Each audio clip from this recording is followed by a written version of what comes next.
Estem a Batea inaugurant un projecte d'energia fotovoltaica, en aquest cas, que va en la línia d'allò que des del govern estem absolutament compromesos a desenvolupar.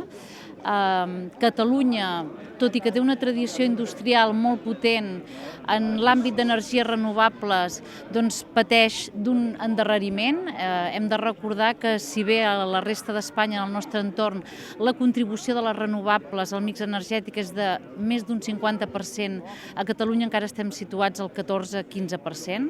Per tant, és del tot necessari que avancem en la transició energètica.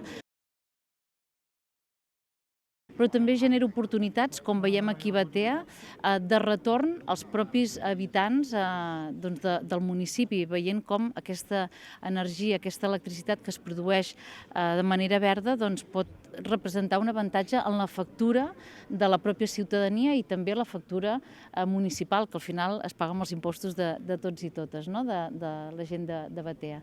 Per tant, avantatges directes per la ciutadania i també, en d'altres casos, les energies verdes el que ens permeten és tenir una indústria més sostenible, aquesta segona revolució industrial, en aquest cas en clau verda, fixar indústria, com deia, oportunitats pel territori. Per primera vegada podem generar aquesta energia arreu de Catalunya i, per tant, fixar noves oportunitats, noves indústries en clau sostenible.